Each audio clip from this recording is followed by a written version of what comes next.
All right, there we go. Got it.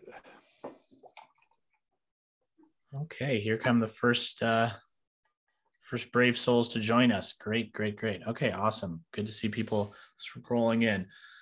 Well, welcome everybody. As folks are funneling in, we'll kind of get things started here. My name is Nick Houle. I'm the Director of Client Engagement here at the Entrepreneurial Learning Initiative, and I'll be running point for the chat and Q&A sections of this webinar that Gary's presenting for us. Little bit of housekeeping. If you have any questions or comments at any time, feel free to throw those in the chat, which you'll find along the bottom of your Zoom window. You can also use the Q&A function. I'll be monitoring both of those, so feel free to use whichever is more comfortable for you. We also encourage folks to engage with each other in the chat. So if somebody else makes a comment that you feel strongly about one way or the other, feel free to throw in your hat to that ring as well. We'll just give this a minute or two more to let more folks join in. We thank you for your time joining us this busy holiday season. We know it's hard to make time, but we really appreciate it this afternoon, morning, or evening, wherever you're calling in from. So to get things kind of started, if you wouldn't mind typing in the chat as Gary has done, just chiming in with your name, where you're calling in from, and what you're hoping to get out of today. Are you joining us to learn about our Icehouse Entrepreneurship Programs, maybe one of our professional development offerings, just what we mean by entrepreneurial mindset, anything of that sort? Feel free to put that in the chat just to get the conversation rolling. And I will do the same. Yeah, let us know where you're all from, what you want to get out of it. That's really helpful for us. Alicia Cooper, North Carolina. All right. Yep. Hocking College, Nelsonville, Ohio. Awesome. Welcome, Ladora. Kaylee, British Columbia. All right. Good. We've got a lot of friends in Canada. Definitely. Right, Traverse City, Michigan. I'm trying to keep up here. Welcome, Steve. Donna Lissa from Texas. Willard Kitchen from Traverse City. Eric Bonsu is yeah, welcome, Eric. A couple of friends from Bowie State. Yeah, that's great. I see Janetta on here as well. Juanita from Decatur. Juanita, you're one of my best friends in our facilitator network. So great to have you on with us. Yeah. Welcome. Lots of friendly faces here. Lots of new folks as well. Lots of folks from Bowie State here, all logging in on Janetta Hardy's computer. Janetta, you must have a huge group of people huddled around your desk. Yes, there you go. In your office, right? Inclusive Entrepreneurship in Washington. Juan, welcome. Wow, nice. Love you too, Janetta. You guys are awesome. You all really are, yes. Belinda, great to have you. We our latest hire is actually based out of Georgia. We just brought on a new technology administrator, and she's a graduate student in Georgia. Great to see you. Court Williams from Los Angeles. Oh, great. We're doing a lot of really fun stuff in LA and OC, Court. So hopefully we get a chance to talk about that. That's awesome. Yep. Welcome from Buffalo, Deb. Court Williams, LA. And then, oh boy, you moved too quickly. I know. Right? Ladora, working in an entrepreneurial incubator space at our college. Fabulous. And Renee from Bermuda. Yeah, you guys are doing amazing things with Ice House in Bermuda. I just fond memories of being there, doing some lecturing, and hope to get back there soon. Definitely. All right. Well, looking at time, we want to be respectful of everyone. Like we were saying, it's kind of a busy season. So there's going to be a couple breaks throughout this where we can answer some questions and answer some questions and have a little bit of dialogue with you all in the audience. So feel free to throw those in at any time, like I mentioned, and we'll keep track and get to as many of them as we can.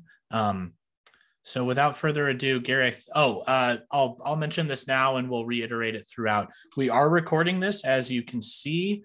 I'll actually also turn on the live transcript, so we'll have closed captions at the bottom of the screen for anyone that would like that.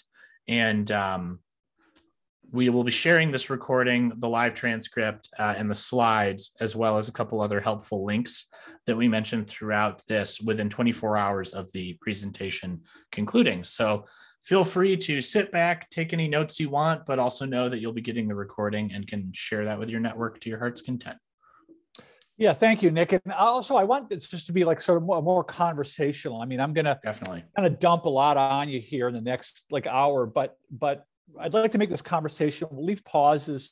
If you have a question, like throw your hand up, throw a question in the chat. We definitely want to get a conversation going around some of these ideas.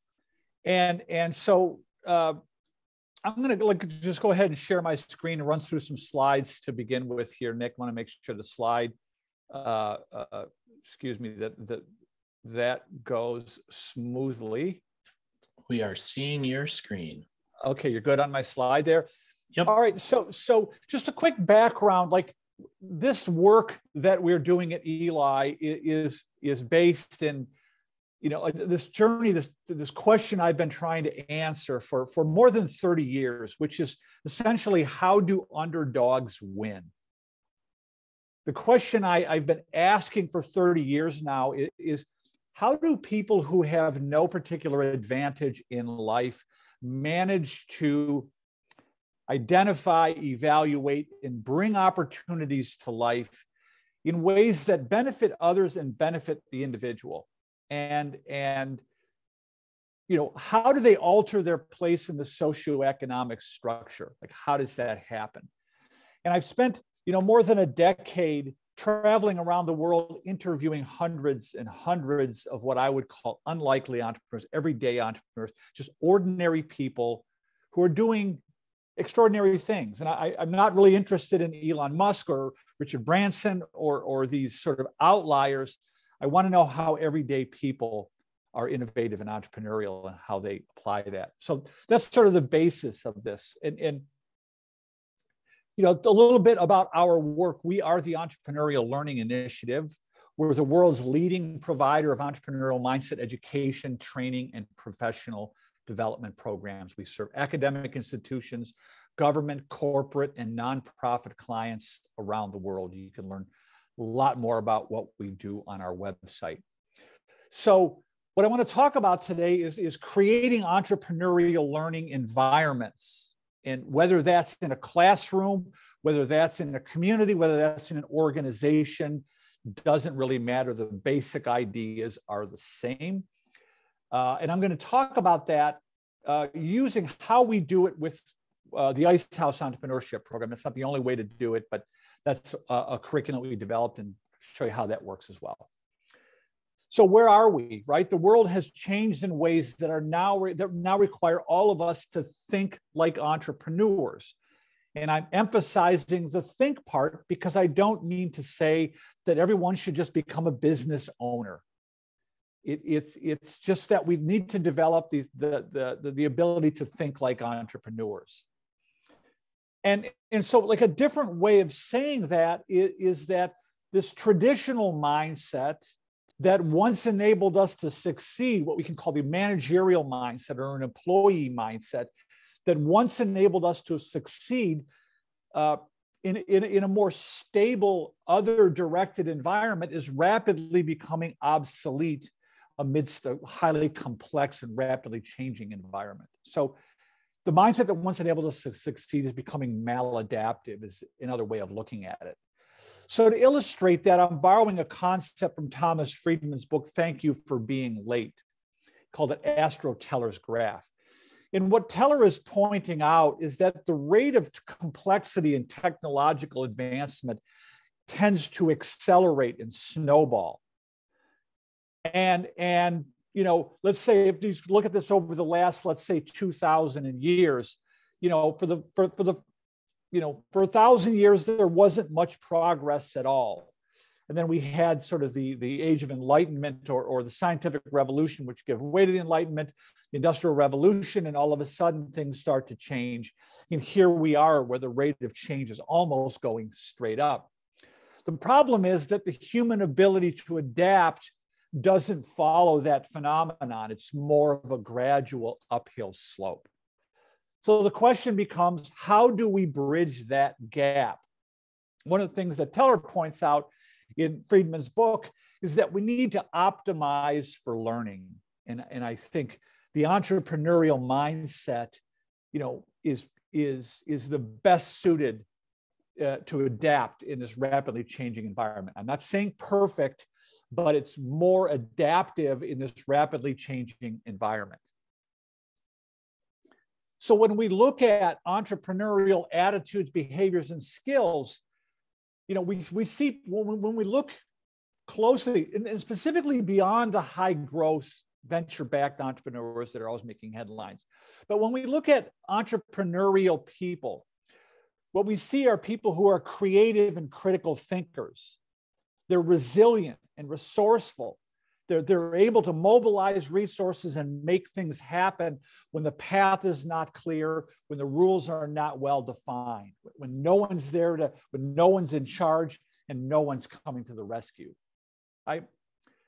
And what we see in these entrepreneurial people are not only the attitudes and skills we want to develop in ourselves, but they're attitudes and skills that the world now demands. And I'd also like to point out that there are two essential benefits from the entrepreneurial mindset. In sort of one category of benefits are the economic benefits. And this mindset better enables the individual to contribute to the organizations and the communities they inhabit. But there are also the developmental benefits. It never fails. The UPS guy shows up in the middle of a webinar. I'm going to mute for just a second.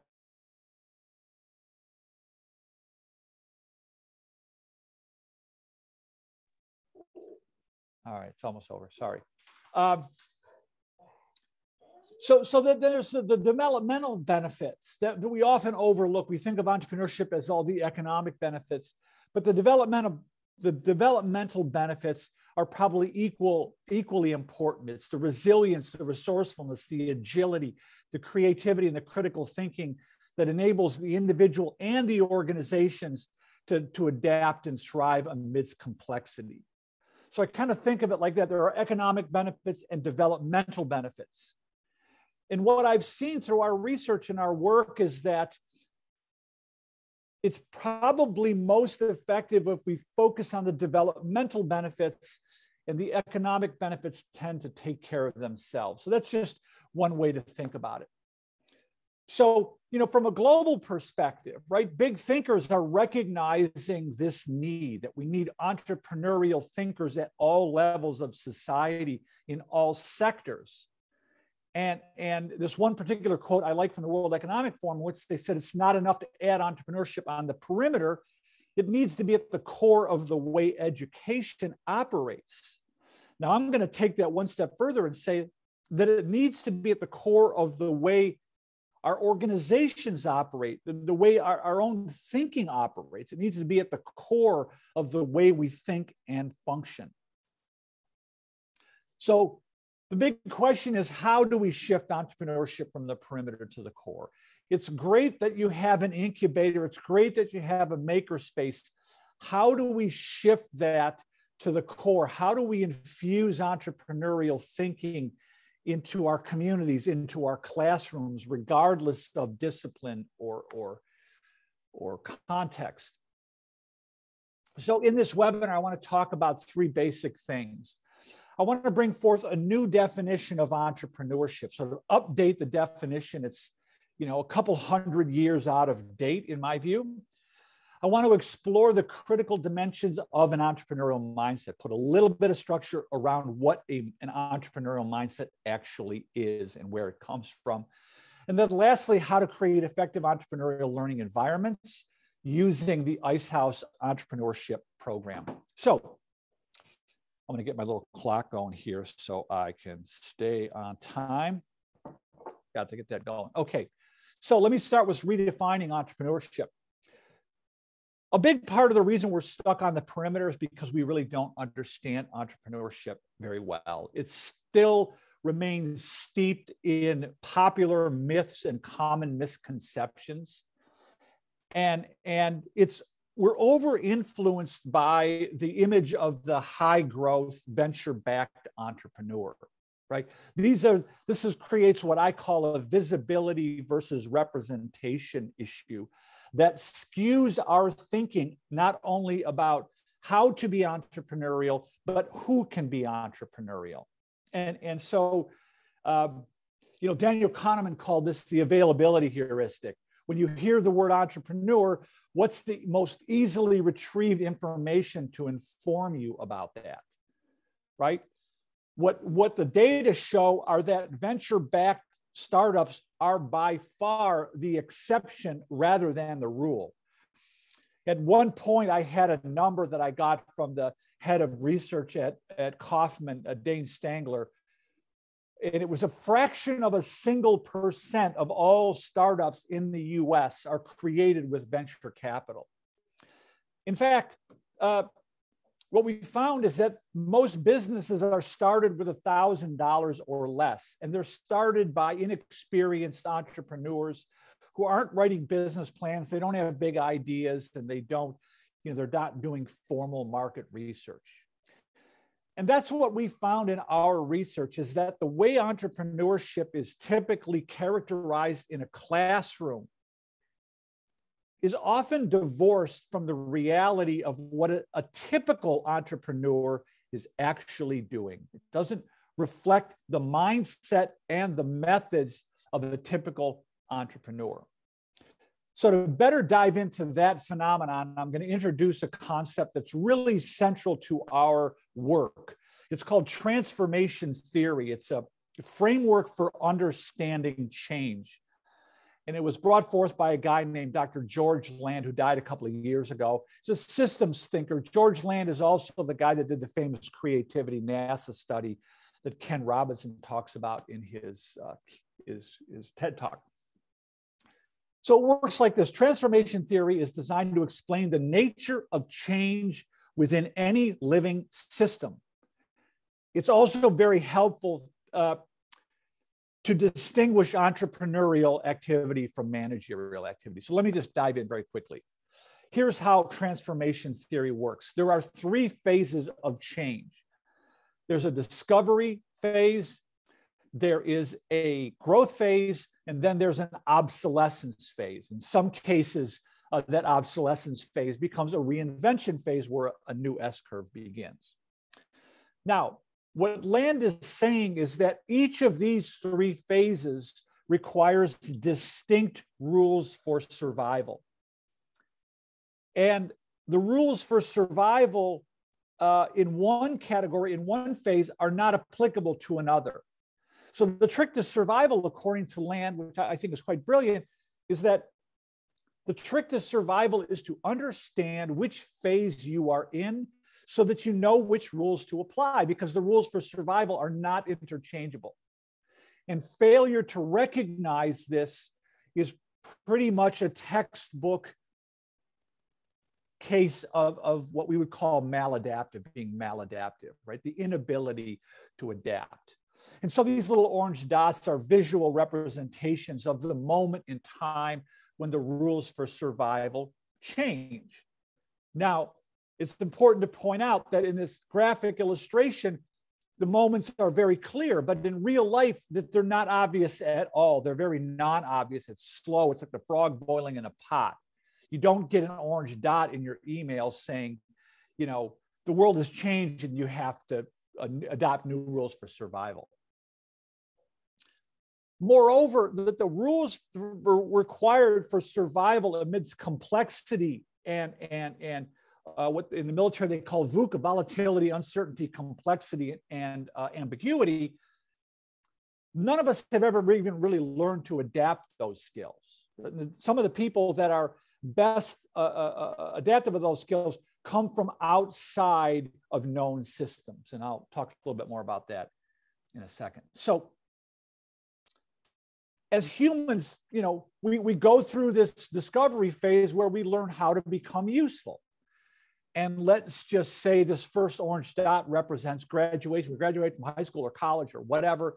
We get a diploma, and we get, we move out of the house and we're finally able to support ourselves. That's why, the dots are going down here, because we're not able to support ourselves. We're consuming more resources than we're able to generate. And what Land points out here, very, very important, muy importante, as my friends in Mexico would say, that the organism is essentially searching for a connection with its environment. If you want to break this down to an organismic perspective, right? And if the organism is not able to find a connection within a given period of time, the organism will perish, right? Well, luckily, hopefully we have parents who can provide for us during this discovery and protect us and keep a roof over our heads and so on and so forth. Now, okay, the first connection is found, we get a diploma, we go out into the world, and now we actually become useful. And as Land put it like this, that the organism now replicates the useful thing that it found in phase one. So we go out into the world and we get a job and we start to become better and better. We climb the organizational ladder, we advance in our career, whatever the case may be, and we grow. And that's the replication phase. We replicate what we found in phase one in order to grow. And then ultimately, shift happens. We either fade into retirement, or obsolescence, or we reinvent ourselves, right? That's the basic overview of transformation theory. Now, let's look at this a little more closely. Most of us learn how to become useful to other humans within highly stable, other-directed learning environments, right? Within learning models that are routinized, that are other-directed, that are linear and stable and predictable. And that prepares us to work in an environment that is similarly arranged. It prepares us to work within highly stable, other-directed working environments. I can put it differently. Almost from the moment we set foot in school, it is assumed that we're going to work in an established organization where the useful thing, the product or service, has already been determined. And we will be expected to fulfill a predetermined, well-defined role within that organization, right? So within that context, we really don't need entrepreneurial discovery skills. We need to learn how to memorize facts. We need to learn how to follow rules, is the short, sort of crude description. But now the problems arise when we hit this second break point. And we know we've hit the second break point when the growth starts to slow. And very often we respond inappropriately to that growth, to that change, right? Sometimes we become angry, sometimes we blame, sometimes we lash out, sometimes we go into denial, right? I think the most common inappropriate response to this slowed growth is to double down on prior beliefs. And as Land said, nothing fails like success. And so the big idea in Land's theory is that the attitudes and skills that were absolutely essential for success in column 2 will be the very attitudes and skills that prevent us from adapting.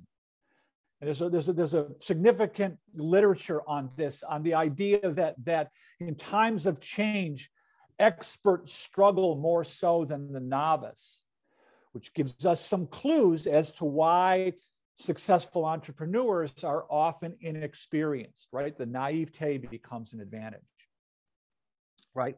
Okay, so the question really becomes, how do we learn how to make ourselves useful? If you accept my premise, it's the premise of the modern world, that we all live by exchanging useful things with each other, right? So the question now becomes, how do we make ourselves useful to others outside of known systems? How do we make ourselves useful amidst complexity and uncertainty and dynamism, right? How do we make ourselves useful in the absence of a professional teacher and a guided path? That's where entrepreneurs tend to shine. So I'm going to expand this first column, the discovery, and look at that through an entrepreneurial lens.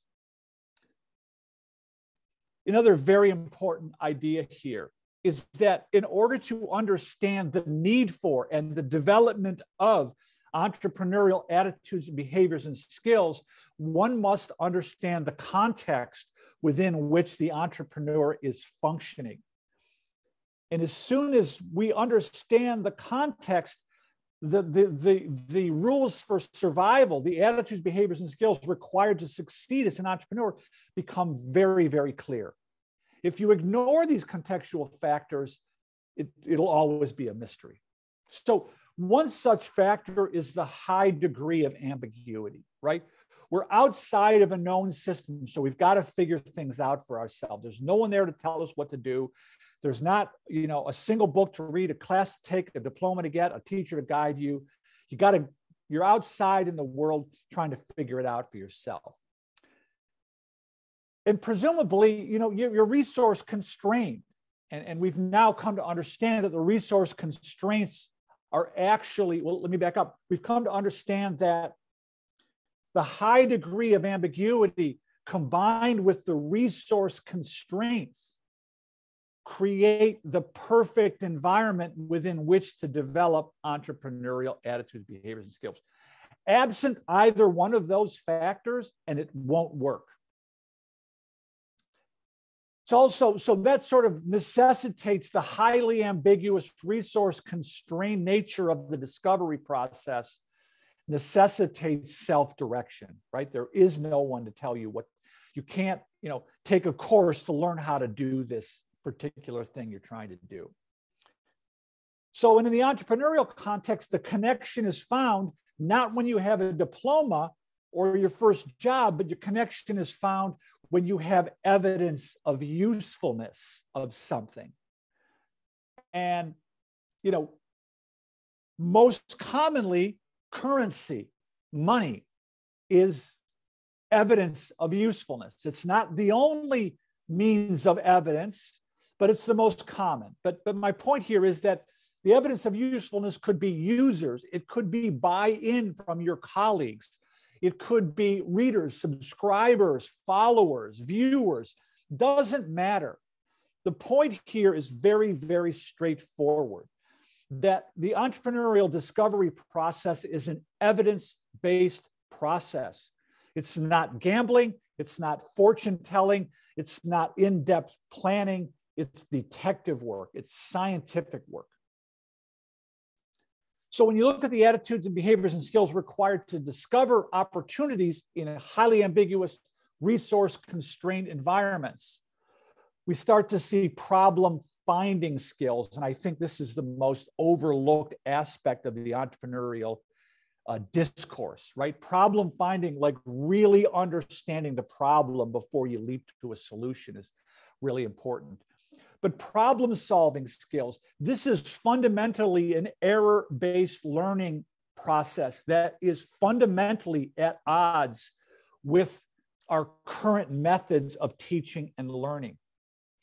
And lastly, it requires self-direction and self-regulation, an internal locus of control, the ability to tolerate ambiguity, to become a self-directed learner, to become self-aware, to think about our own thinking, and to develop resilience, which we'll talk about where that comes from and how that's developed.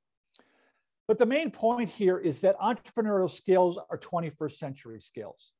These are the skills the world now demands. These are the skills employer demands. These are the adaptive skills. And the real point here is that, beneath the skills gap is an adaptability gap. It's a mindset gap. And we can't solve adaptive problems with technical skills. And that's the problem behind the skills gap. We're trying to solve an adaptive problem with technical skills. What we need are adaptive skills, and those are entrepreneurial skills. So after 30 years of thinking about this and writing about this and researching and interviewing entrepreneurs, I've come up with a new definition, which is very straightforward. Entrepreneurship is the self-directed pursuit of opportunities to create value for others. Muy importante. By creating value for others, we empower ourselves. Now, there's a two-sided thing here, right? This is about the creation of value for others. It's a self-directed pursuit. But by creating value for others, we empower ourselves, not just economically, but also more holistically. Like we become optimally engaged, we're adaptable, we're resilient and resourceful. But I think more importantly, anyone can embrace this definition. You don't need a big idea. You don't need to drop out of school. You don't need to start a business. You don't need to quit your job and mortgage your house. You don't need anything you don't already have. It just requires attitudes and skills that have historically been overlooked, undervalued, or discouraged within our traditional systems of education and organizational structures. Okay, so very quickly now I want to talk about the definition of entrepreneurship in a way anyone can embrace. I want to talk about what is the entrepreneurial mindset very briefly. So we all have a mindset, yet very few of us are aware of it, much less the ways in which it influences our behavior without our awareness. So, I couldn't really find an adequate definition of mindset. Even Carol Dweck, who's written extensively about the fixed growth mindset, described it as a way of thinking, which I find inadequate. So I took Edgar Schein's definition of culture, and I just sort of re-engineered it, because culture is our collective mindset, or a mindset is our individual culture. So I define it as a pattern of beliefs, assumptions, and mental models learned by an individual that has worked well enough to be considered valid and therefore assumed to be the correct way to perceive, think, and feel.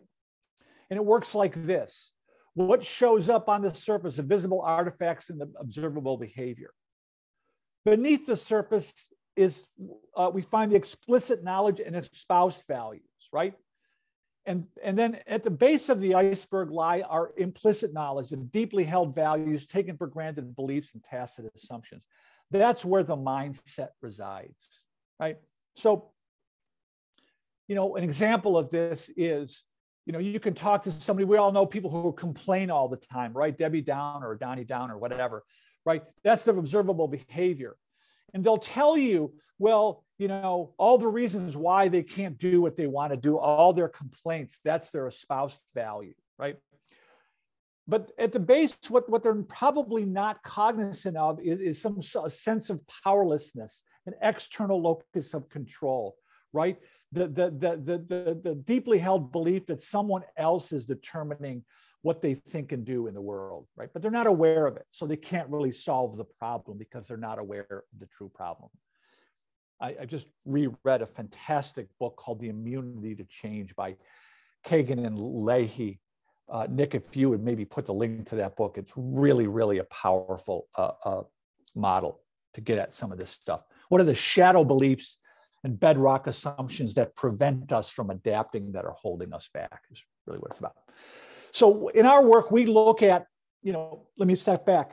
In the entrepreneurs that, we've interviewed, these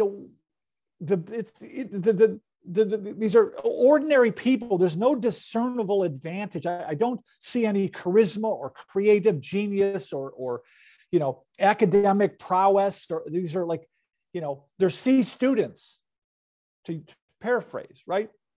It's not really about their technical knowledge. It's their deeply held beliefs and assumptions that really tell the difference. It's not what they know, it's how they think. So what we look at, these 5 dimensions of a mindset, are the perceived locus of control. Do you have an internal locus of control? Do you think you're in charge of your destiny? Or do you have a deeply held belief that fate, luck, circumstances, powerful others control your life?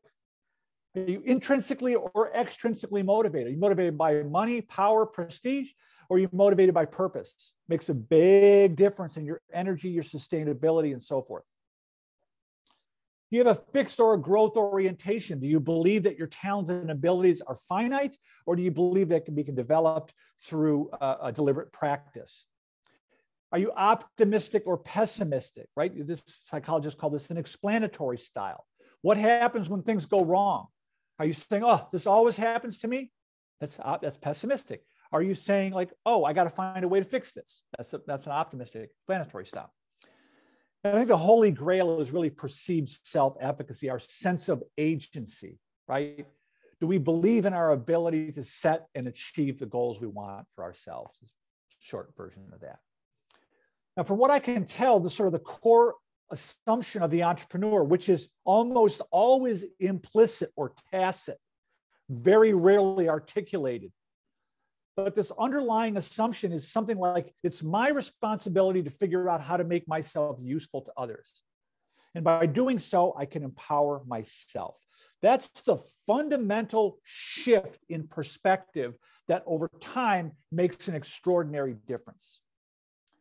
And having done a fair amount of research in the motivation literature, what I'm seeing is that when a human is able to pursue her interests and develop her abilities in ways that benefit others, she will become optimally engaged. And so when people are being entrepreneurial, they essentially stumble into the trifecta of human motivation. They stumble into these factors that give rise to this level of optimal engagement. Over time, as a result of this optimal engagement, we see an internal locus of control, an intrinsically motivated person, growth orientation, increased optimism, and increased self-efficacy. My point here is simple, that the entrepreneurial mindset is an effect rather than the cause of the behavior. I cannot overemphasize the importance of this point. It alludes to what psychologists would call the fundamental attribution error. We're all born naturally curious and creative with a desire to fulfill human needs through our own efforts, right? That's innate. That the entrepreneurial mindset comes about over time as a result of functioning in a highly ambiguous, resource-constrained environment. So I'm going to pause here. Nick, I see there's some comments or questions in the chat. I'm going to press pause, take a quick sip of my tea, and then we'll jump right back in. Yeah, one comment that I wanted to read out is from Steve Rice. Sounds like you're advocating that entrepreneurship is a new way of being human, and I liked that kind of insight. But Gary, maybe you wanted to kind of speak to that more. Yeah, Steve, I think that's like spot on. It's a way of knowing, but here's the important thing, Steve. This is an idea from like complexity leadership theory. We still need managerial systems that are top down, but they need to be balanced with the creative side. We need both. And historically, within this industrialized paradigm that we've been living in, it's hyper-focused on efficiency and effectiveness and replication, which came at great expense to our ability to innovate and adapt. That's the big idea here. So you need both sets of tools in your toolbox. It's not an either or, it's a yes and, if that makes any sense. Any other questions or comments, Nick, or should I keep rolling? No one has chimed in yet. If you all do have questions, hopefully this is all making sense. Oh, here comes one.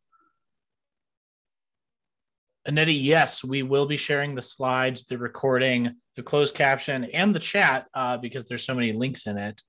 We'll be sharing those within 24 hours of the presentation. So thank you for that question. Yep. I'm going to keep rolling here, Nick. Yep. Just Yep. in the nature of time, right? Yep. So very quickly, how to create effective entrepreneurial learning environments. You can use our Icehouse curriculum. You can use whatever you want. We've developed this curriculum with initial funding from the Kauffman Foundation, 2011, I think. We've released the program. It's been all over the world and used in so many different contexts I can't even begin, but we'll talk about that in a bit. Gets its name from one of the entrepreneurs I interviewed. It was a story that really captured my imagination. Clifton Talbot, who became my co-author. The course was inspired by the story he told of his influence of his Uncle Cleve as he came of age in this poor cotton community in the Mississippi Delta in the 1950s.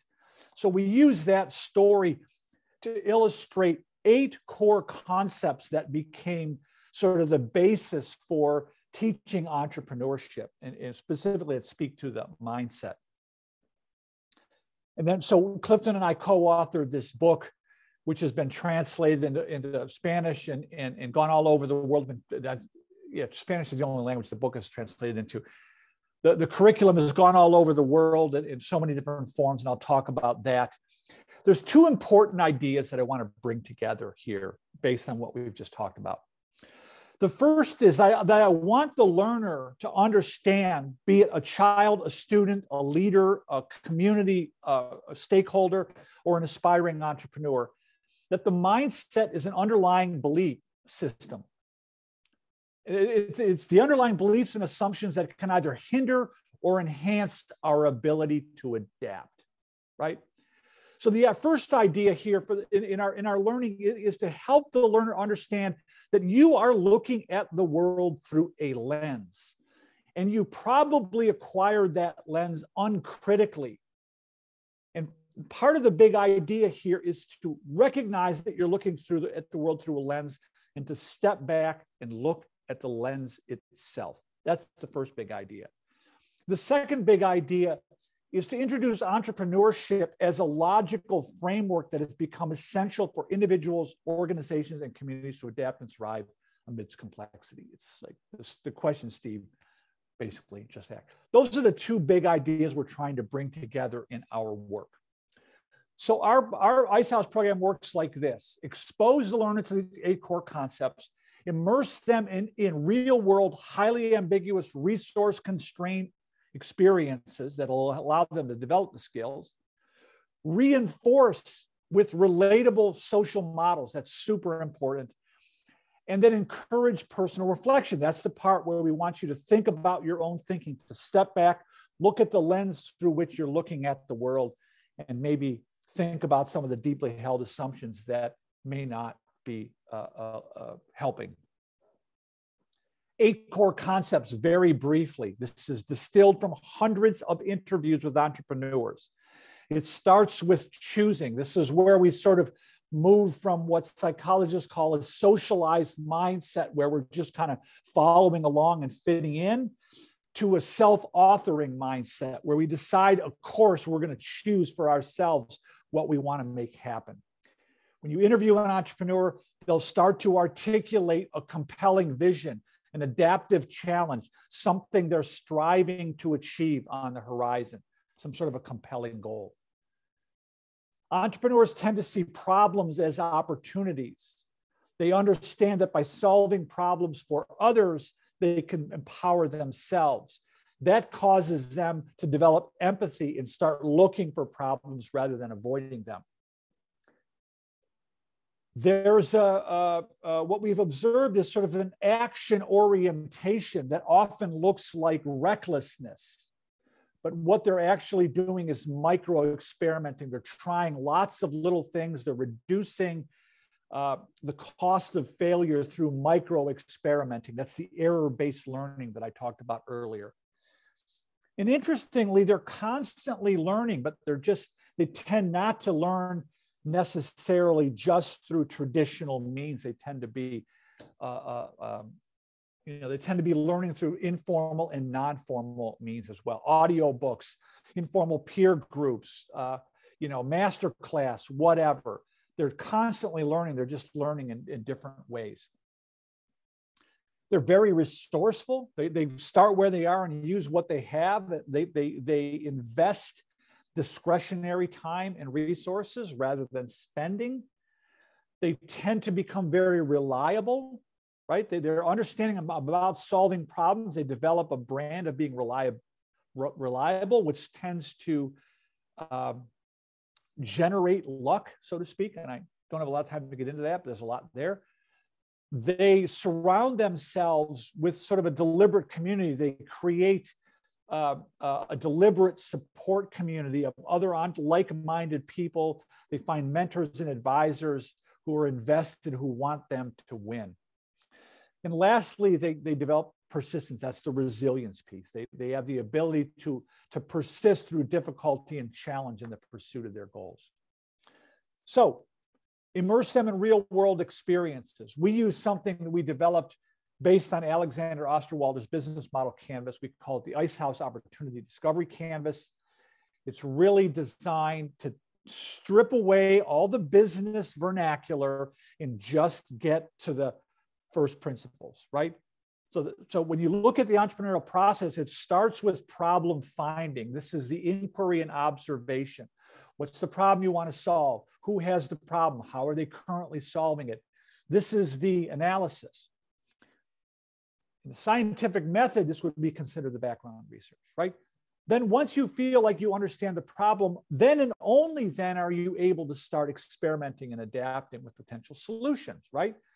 Describe a possible solution. This is the micro experimentation, the iteration part. And this is where in the scientific method, it would be the hypothesis and the experiments, right?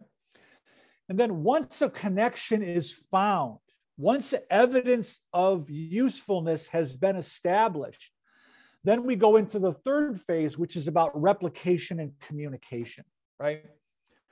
Simply put, it could be exploration, experimentation, and execution. That's really the canvas we've developed to help guide the learner through the ambiguity, how to make yourself useful outside of known systems. Reinforce with relatable social models. We've embedded short video vignettes from multiple interviews of lots of different entrepreneurs from a variety of backgrounds, so they can share their experience. This has proven to be a big part of the secret sauce. You know, bringing a 75-year-old white-haired guy into the class who's, you know, a multi-millionaire isn't probably as effective as bringing somebody in the classroom who's maybe 5 years ahead of the learner in terms of their progress. It's more what psychologists call relatable social models, super important. And then lastly, encourage personal reflection. I mean, that's really throughout each lesson, we're asking students to think about what it is they want to make happen as a self-authoring component and a reflection component. Just think about how your own thinking can either hinder or enhance your ability to navigate life. So since we've launched the Icehouse program, it's gone around the world. Kaufman recognized it as redefining entrepreneurship in classrooms and communities around the world. We've since evolved the program from the original edition into a student success edition, which is designed for like a freshman seminar. It's like expose all students to the basics of entrepreneurial thinking as a way to succeed in college and in life, academically or, you know, out in the world. There's a small business edition, which is specifically for people that want to start businesses. And then in the last 2 or 3 years, we released the middle school edition after a very successful undertaking in Erie, Pennsylvania. More than 3,000 facilitators have completed our training from all over the world over the last decade. On this map on our website, you can connect with the organizations they're affiliated with all over the world. So those are clickable little dots. So a few case studies of how our work has helped and made an impact. A big area that we're making an impact is in community college, specifically on student persistence. There was a blind study done at Pikes Peak Community College that resulted in a 28% impact on student persistence from the first semester to the second semester. And those of you who may not be familiar in the community college world, about half the students who show up in the first semester are gone by the second semester. They don't reappear. So huge impact on student persistence. About 15,000 students in a huge private high school system called Prepatech in Mexico have completed the Icehouse program. There's a whole report on the outcomes of that. It's very, very strongly embraced there. Here's one, briefs of many outcomes from the Erie. These are middle school students learning how to think like entrepreneurs. And this one, 13-year-old girl is saying, if we can think about how we can change problems into opportunities, we can make Erie a better place. You can see that the human desire, the innate desire to fulfill human needs and solve problems through our own effort is indeed part of what makes us human. Another fantastic example of our program is being used to train city government workers how to think like entrepreneurs. There's a whole case study on our website. Tom Darling, who was teaching this at Central New Mexico Community College, was asked by the mayor of Albuquerque to now train 6,000 city government workers after they did an initial cohort of 100. Then the economic development side of the house, workforce development, community development, small business development. One of our biggest clients here is NC Idea. It's run by Tom Rue, who was the former vice president of entrepreneurship to Kaufman. He was instrumental in the development of the Icehouse Program. They have committed to putting 100,000 North Carolinians through the Icehouse Program. I think we've trained about 250 facilitators there from middle school, high school, community college, four-year universities, nonprofit organizations, economic development organizations across North Carolina. We've got a big initiative happening there. So that's really a quick overview of our work. We also offer professional development, keynotes, workshops, and training programs for academic, organizational, and nonprofit clients. We've done these all over the world in the last 10 years. If you want to join the ranks of more than 3,000 professionals who become certified facilitators of our work, you can join our next public training on February 3rd. I think that course is filling up very quickly. And all that information is on our website. You can also hire us to come to your organization to do an on-site training if that's more appropriate for your work. So I'm going to pause right there, Nick. I'm kind of done with my end of it. I'm happy to take questions and happy to hang on till quarter after or however it takes to address all the questions and comments. Yeah, absolutely. A lot of folks who want to connect with someone from our team, including me, after this. So I'm just dropping a couple helpful links. I just linked to the training Gary mentioned. You'll also see I included some information about the Albuquerque initiative that Gary had mentioned, including a podcast interview we just did with Tom Darling, the main facilitator of that initiative. Yep. As well as a blog that links to the case study kind of ebook that we have about that initiative. So if you're interested in that, feel free to check that out.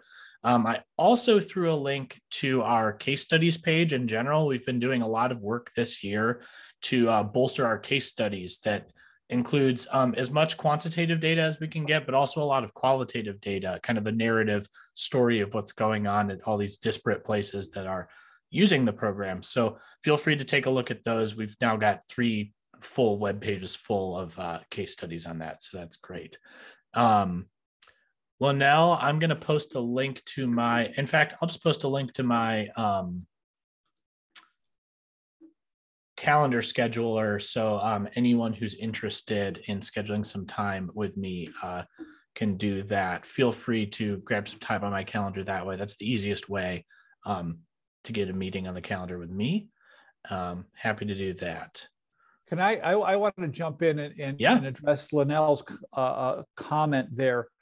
One thing, Linnell, I've been thinking about a lot lately is I think we're stuck on the perimeter with entrepreneurship because we're looking at it through an industrialized lens, like through this industrial, era framework that's focused on efficiency and effectiveness.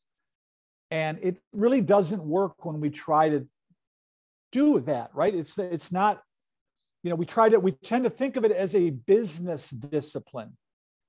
And I think, in order to move from the perimeter to the core, we've got to let go of it and look at it through an entirely different lens. I don't know if that's helpful to you or not, but it's more of a philosophic perspective. And I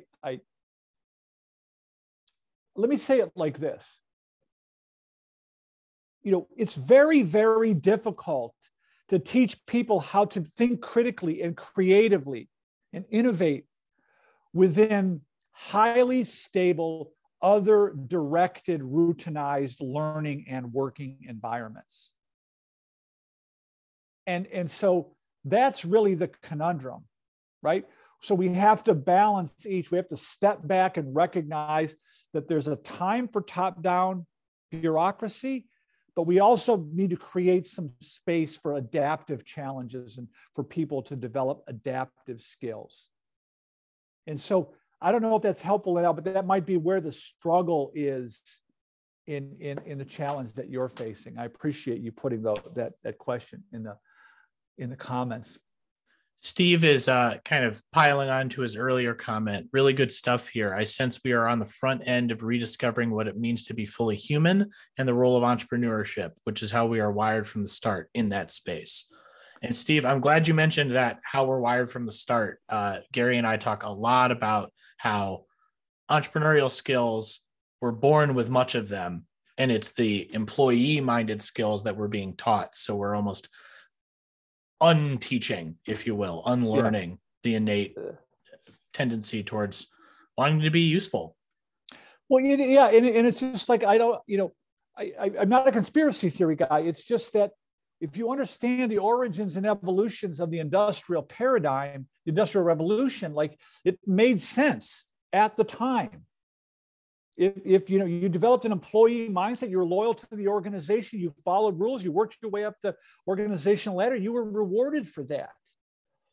But now that mindset that actually was essential for us to succeed has now become maladaptive.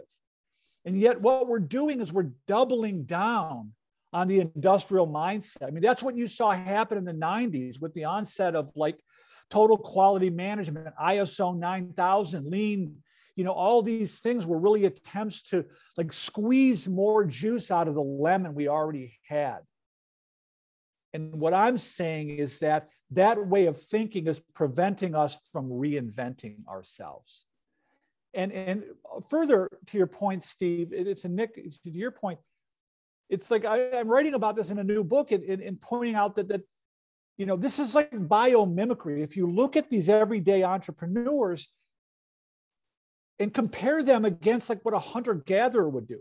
And by the way, we existed as hunter-gatherers for the vast majority. 99% of the time humans have roamed the earth, we did so as hunter-gatherers. And that's what you see in these underdog entrepreneurs. They're highly attuned to their environment. They don't expect stability. They don't expect someone else to tell them what is useful. They expect things to change all the time. That's what we see in entrepreneurs. The last part of your comment, Steve, I appreciate the most, which is to be fully human. That's really the big idea here. In our work and in my research in interviewing hundreds and hundreds of everyday entrepreneurs, people with no discernible advantage, I've really come to believe that our understanding of what ordinary people are capable of is way off the mark. That we know what ordinary people are capable of under the current way of thinking. But outside of that way of thinking, we really don't understand it. We've misjudged a human potential in a big way within that entrepreneurial, the industrial paradigm, the managerial And yes, the lens is critically important. That's the, Steve, I would say that mindset is almost more important than the entrepreneurship component. Just the awareness that we're looking at the world through a lens. Mm-hmm. And as my definition of mindset said, this is a lens that we're not idiots. Like that lens was once the correct way to perceive, think, and feel. It enabled you to survive under certain conditions. But it's that very lens that may now be preventing you from adapting amidst complexity.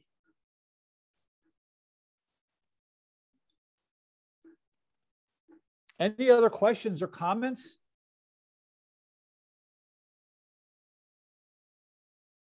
Great to have so many fresh faces on this. I was just thinking that a lot of folks that we haven't seen in a while or haven't seen before. So that's so exciting. Really excited to connect with anyone after the fact. If anyone is looking to chat more than we have time for today, happy to set that up either via that link to my calendar. You can shoot me an email, replying to the follow-up email that'll go out tomorrow, whatever floats your boat. Yeah. So I have some questions for you all. Like, how would you apply this in your sphere of influence? Like, what does this mean? Like, what do these ideas mean to you, and how might you apply them in your work, in your world?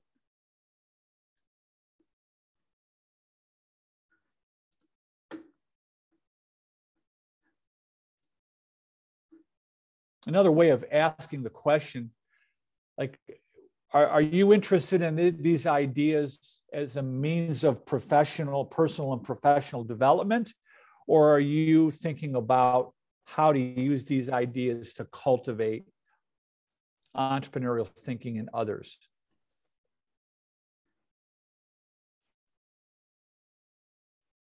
Yes and yes. Thank you, Lisa. all of the above. Good. Affecting employee change in a community maker space, as well as, thank you, Deborah, in a community maker space, as well as in programs for the community. Okay, great. So kind of both, using these ideas to impact others. That's great. Yep, that makes sense. Yeah. And you know, what happens in our training is, like, people tend to come to us like early on in the training, and like the light bulb, once the light bulb comes on, like the natural impulse is you want to teach this to others. I mean, I've had people stop when we did the training in person, you know, people would come up to me after the first day and they'd say, I called my wife last night and said, you know, we're raising our kids wrong, right? We got to change the way we parent. I mean, like for a lot of people, this is a fundamental paradigm shift. And again, I'm not saying that we need to abandon the old way of thinking. I'm saying it needs to be balanced, that entrepreneurial attitudes and skills are appropriate for adapting and thriving in complexity. Absolutely. Real quick, because Camilla has asked this question in another form on a previous webinar, so I want to make sure we get a chance. Reconciling our kind of definitions of the mindset and entrepreneurship with other programs out there that are doing some great work, such as Nifty's programs and EntreEd. Is that something you feel comfortable to speak on, Gary? It is. And I thank you for the question, Camila. We're the only ones that are really focused on the mindset. Like, most of these other programs are business related. I don't think of entrepreneurship as a business, or it's probably too strong a statement. I don't think of it as a discipline exclusive to business. I think of it as a behavioral phenomenon. I want to know where the vast majority of students and workers are not engaged in learning and work. And then you look at entrepreneurial people and they're optimally engaged. That's what really distinguishes us from the other program. We're not a lemonade stand. We're not teaching you how to write a business plan and pitch investors. We're teaching you how to think like an entrepreneur and how to apply that logic in any situation. Whether you have a minimum wage part-time job or you want to change the world, anyone can embrace our definition of entrepreneurship. It's a self-directed pursuit of opportunity. It's not guided by a curriculum. It's not teacher-led. It's facilitated, which is another important point. You don't need to be an expert to use our materials. It's really about understanding discovery. It's about facilitating discovery rather than instructing something more specific. Definitely. But before we move on to another question, Camila, I know you were on our webinar a few months ago with Steve Mariotti, the founder of Nifty. So I wanted to also highlight that what some folks are proposing who are already using some of the Nifty programming is to use our Eli Icehouse programs as a precursor to the Nifty format, because as Gary said, Nifty does focus more on the strictly business side of things, whereas Icehouse can be more adaptable beyond business oriented, or again, the kind of those perimeter minded perspectives. You know, maybe if you're in a K-12 setting, it's an elective class for a high school or even a middle school to teach entrepreneurship. Those are great programs, but you're only impacting people who self-select into the program. So what about any other student who could really benefit from this mindset shift, even if they aren't planning on starting their own business? And then again, EntreEd has developed some recent programming as well, which is all great and does have actually a lot of alignment with our mindset, but is again kind of more directly focused, as Gary said, on that business creation side of things. So I hope that helps. As long as we keep calling entrepreneurship, and this is, you know, my beef is like a lot of these entrepreneurship education programs aren't really entrepreneurship education. They're management education. They're teaching you all the attitudes and skills required to exploit an opportunity. There's no discovery involved in it. So what's your idea? Here's how to pitch it. Here's how to write a business plan. Here's how to go find money. That's an industrial era approach. And they're conflating entrepreneurial with managerial. And as Nick said, like, we're kind of the front end. We're not at all interested in teaching you how to exploit the opportunity, because there's an infinite array of ways you could go with it. We're teaching you how to discover opportunity. And one of the things, you know, I would challenge all of you to do is take $50 in your spare time and try to turn it into $500, just as an experiment. Like, step out of the bounds of the known and figure out something that is useful with minimal resources in your spare time. Here, back to my kind of axe to grind with framing this as business. It's always going to be on the perimeter if we're talking about it as a business system. It's never going to be at the core, because not everyone wants to start a business, right? But it's really more about teaching the discovery skills. I go to these entrepreneurship education conferences and I see kids that are, you know, they're printing stickers on coffee mugs. And I ask them, well, whose idea was that? And they point to the teacher. That's not really entrepreneurship. The teacher's teaching them how to pitch and how to sell, which are useful skills, I suppose, but that's not entrepreneurship really, or it's one tiny component of it, but it really doesn't, it misses the mark. It's not. And back to transformation theory, it's really, we're teaching end of discovery, but mostly column 2 thinking, that kind of managerial, replicate, exploit the opportunity, moving on, not discovering a new opportunity or a novel way of addressing the opportunity. Right. So we're focused on column 1. We're focused on the opportunity discovery process, right? How do you make yourself useful outside? And you know, what we find is that students become very engaged because there's an innate desire to do that. The innate desire to fulfill human needs is in everyone. And we're not getting to it. We fail to recognize that our systems of education, our organizational structures, rely on carrots and sticks. They rely on coercion to get us to do things that we might not otherwise be inclined to do. The desire to fulfill human needs is part of what makes us human, and it increases the engagement. And I've looked at data that shows when students are exposed to the basics of entrepreneurship, all their other academic achievement scores tend to go up. In part because they start to shift, the locus of control starts to shift. So that's really goes back to Steve's comment about being fully human and fully engaged. That's the real power of entrepreneurship. Like what kind of business you started or what you invented, or it's really about bringing about change and living fully and bringing our gifts to the world in a way that benefits others. I think that's the bottom line. Definitely. Both Camila and Linnell, definitely worthwhile things to discuss. Happy to discuss those in more depth with you. Knowing that you've been through our training is helpful, so I can address your comments in more depth. Deborah is asking, can we talk a bit more about programming for middle school students? I did drop a link to our middle school program page, which covers some of the basics. But essentially the way that was developed was in partnership with a middle school, I believe 7th and 8th grade social studies teacher.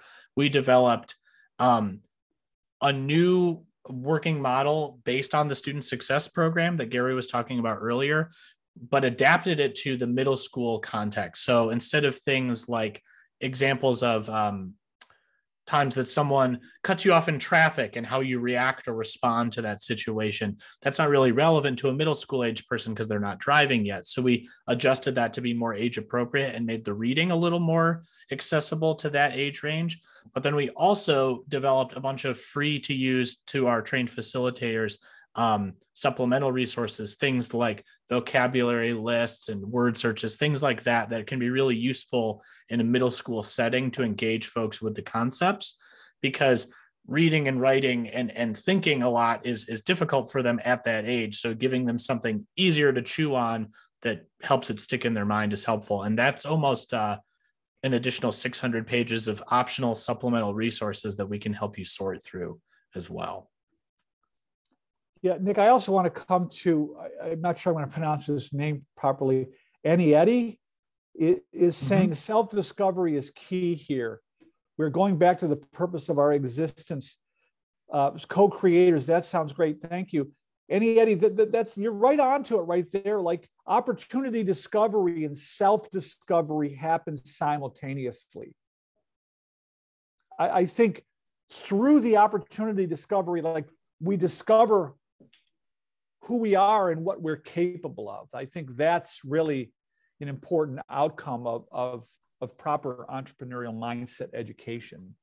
Now, look, it's great that we have all the high growth entrepreneurship stuff in college and universities, but that's always going to be on the perimeter. That's never going to be at the core. We've got to figure out how to introduce what I call entrepreneurial discovery learning, EDL. You can read about this in my new book, which is not yet published. But exposing all students to these basic ideas of entrepreneurial discovery learning, right? To have some experience, to develop the heuristics of discovery, to understand what it's like to function outside of known systems. That's really those are where the adaptive skills come from. It's not the technical skills, it's the adaptive skills that'll make the difference.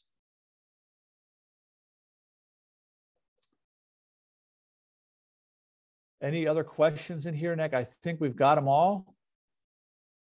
We've definitely covered the ones that we have time for today. Camila, I'm right there with you about finding a path to go from discovery to entrepreneurship to running a business, and how our program can fit into that. So looking forward to chatting with you when we can.